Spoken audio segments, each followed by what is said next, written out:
Тоест аз съм един от малкото, които са подхванали нишата на по-философския и по-дип контент в България. С всяко следващо видео винаги изчитах, че нещо липсва. Никой не гледа uneditнати видеа. Видеята ми няма да се гледат, ако не се поднесат по интересен начин. Хората се шокират спрямо това, което си казал, а не това, което си преживя. Хората се жегват лесно и това е неоспоримо. Нека приемем, че на 15 години всички се филмираме.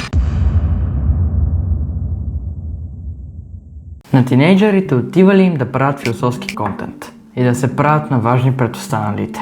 Виж сега, той е седнал с някаква чаша с вода и извадил някакъв химикал и седнал той да ми обяснява за философия. Кой си ти? Откъде дойде този опит? За много важен ли се взе? Няма ли още какво да научиш?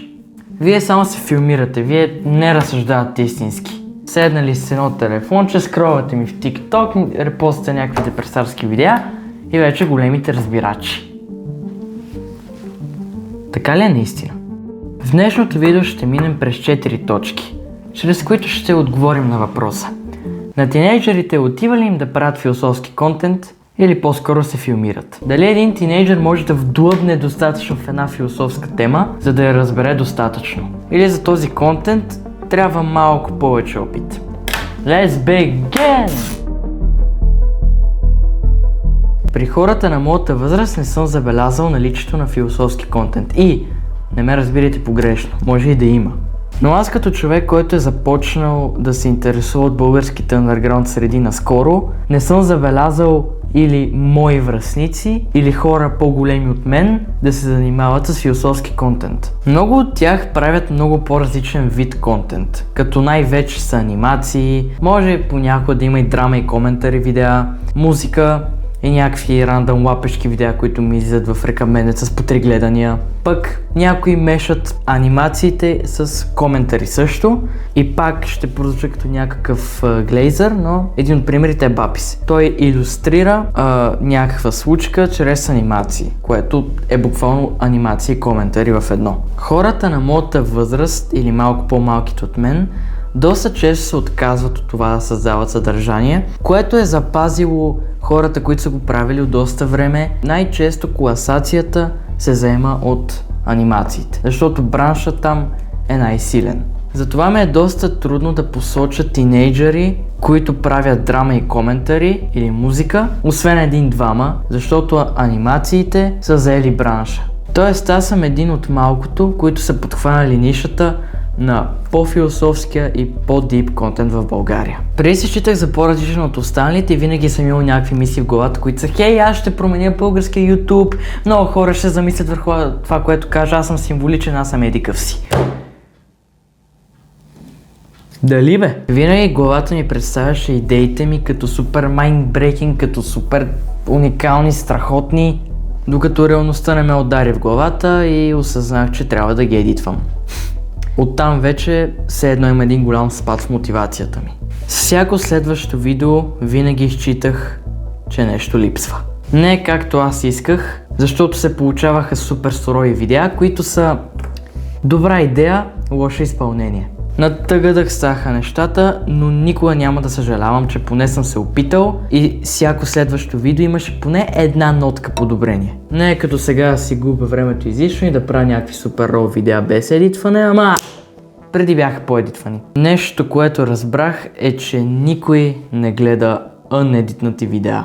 Поне за моя контент трябва да има малко повече динамика. В крайна сметка изводите, които можем да извадим от тези абзаци в личен план е, че видеята ми няма да се гледат, ако не се поднесат по интересен начин. А и видеята ми няма да се взимат на сериозно. Критиката ще набляга повече върху самото изпълнение на видеото и може би след това ще се пристъпи към същинската му част, а именно темата. Няма значение на колко си и какво правиш. Важното е да се поднесе по сериозен начин. Сега, ако това ви излезе във фид, сериозно или смешно ще ви стане първият път, когато го видите? Я изтъркайте билетчета. В някой от тях мога да удариш джакпот. Я запиши идея за видео. Мога да удариш джакпота, като идеята е невиждана до сега тук. Парите не са всичко, парите не въртят света, парите не купуват щастие, са изрази, които служат за морална подкрепа, а не за прикрепване към реалността. За да живееш пълноценен живот, сведен до своите основи на нормалното, трябва да се чувстваш обгрижен. Да нямаш абсолютно никакви мисли, че това, което ти правиш със собствения си живот, е нездравословно, неизчерпателно, непълноценно. Трябва да си приготвите една клавиатура. Една така клавиатура. И когато се изземете да опитате така по нея, за да мога да се оправите психически и след това да продължите своето пътешествие. Когато започнах канала с маска, забелязах, че все едно губя идентичността в себе си. Все едно не седи сериозен човек, а седи някакъв емписар, който ти говори някакви житейски неща. Тоест, губи се човека, който ти казва тези неща. Говори ти ги някакъв безхарактерен. И това беше една от многото причини да махна маската. Мога да завърша видеото с тази една точка, че не трябва да ни пука какво другите мислят и че контентът няма граници. Но няма да се прежаля само с една точка, защото ние ще дайвнем в дълбините. За да може едно философско видео да е въздействащо, какво е нужно? Да може да накара зрителя да се замисли, да е подредено правилно, да накара зрителя да релейтне или да бъде богато. Ама вие много започнахте да разбирате от философия, допреди няколко дена си лапахте. Някакви такива работи. Нужна ли е обогатеност за създаване на философско съдържание? Знае ли човек какво говори? Знае, но това зависи от възрастта му. Може би тинейджър няма да бъде взет на сериозно, ако прави философски контент, поради две причини. Много си малък и не разбираш. Ако философията е свободна, способна да изразяваме лично мнение сфера, то кой какво трябва да знае за достатъчното си обогатяване в нея? Много хора, смятайки, че имат повече опит в живота и повече лични истории, се чувстват предразположени в областта на философията. За да застанеш зад някакво обществено или лично мнение, трябва да си поставен в ситуацията му, за да го разбереш. Поне веднъж. По този начин, може би ти осигуряваш възможност да възпроизведеш теза по тази тема. Но това не означава, че това, че си тинейджър, автоматично ще прави без знания. В повечето случаи, когато става на въпрос за изразяване на лично мнение, хората се шокират спрямо това, което си казал, а не това, което си преживял. Ако говориш глупости, зрителят ще се засегне. Хората се жегват лесно и това е неоспоримо.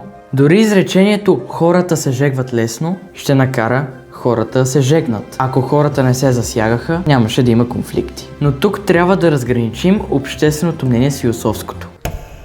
За да видите, че нещата не работят така да и подаде.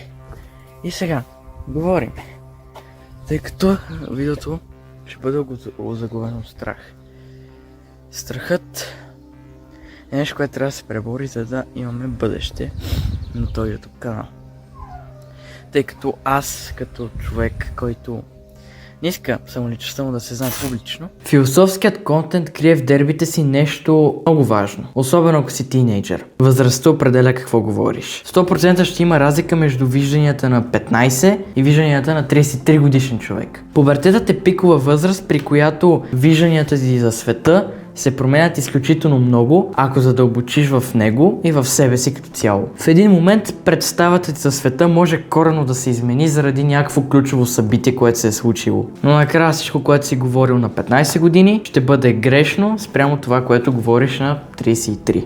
Нека приемем, че на 15 години всички се филмираме. Дори контентът ни да не е свързан с философия или да не правим YouTube като цяло, 33 годишният аз ще си помисли, че 15 годишният аз се е филмирал спрямо неговите състояния, субкултурите, в които е членял и всякакви такива неща. Няма правилен завой на тази възраст. То като цяло няма де. Поради което можем и да считаме, че тинейджерите, които правят философско съдържание, се филмират. Така или иначе, вижданията на тинейджерите се променят скорострелно заради смяната в настроенията. Това зависи много от това, което говориш. Ако във видеята си говориш за личностно развитие, за удоволствие, смях, смисъл на живота, тези теми ще се обземат и ще се променят сигурно по коренно различен начин спрямо това, което си преживял през годините. И си представи, че си в едно огледало, което ти се гледаш и виждаш 15 годишната ти версия, в отражение 33 годишната версия. 33 годишната версия ще одобри ли това, което ти си говорил на 15? Не мисля.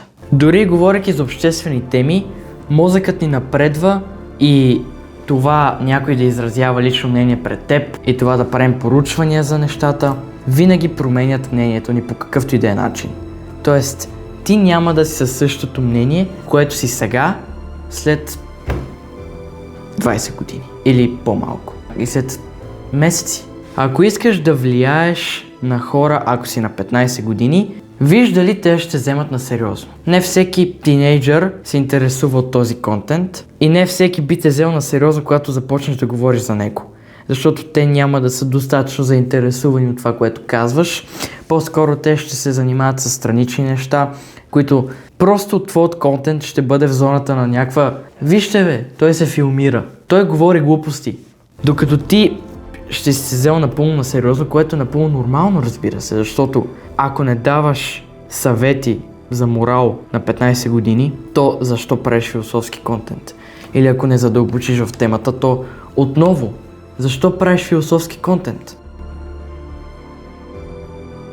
Да си тинейджър със свободно време. Винаги можеш да го правиш, когато си поискаш и винаги можеш да експериментираш с съдържанието ти. По пътя на логиката ти не се филмираш, ти просто опитваш. Това, което аз в момента се опитвам да правя, е да променя нишата на контента в този канал. Много неща ще се променят от тук насетне. Като едно от тях е мистериозността. Осъзнах, че не съм толкова специален, за колкото се взимах и че на никого не му пука какво ми минава през главата. Няма смисъл. По-добре да направя видеа за тези мои си теми, вместо да ви затормозявам и да се чудите какво по дяволите говоря. Аз не съм медиен магнат, нито човек с власт в YouTube. Каналът от тук насетне ще бъде ориентиран по отношение на философски въпроси и изразяване на обществено мнение. Или на по-прост език ще говоря за теми и ще разсъждавам върху тях. Буквално. Мисля, че в момента си личи, но ще влагам много повече старание в едитването на видеа. И вече няма да ги правя на сила, а по-скоро ще ги разделям на части. И няма да бързам, защото все нещо ще пропусна, което съм искал да добавя в видеото и накрая ще съжалявам, че не съм го добавил. А вие сте добре дошли в канала. Предстоят по-радикални и по-интересни видеа тук в Крикс, а в Крикс Productions предстоят по-несериозни и по-лежерни видеа. Благодаря ви, че бяхте с мен в първото сериозно видео за 26-та година и ви очаквам във второто. Чао!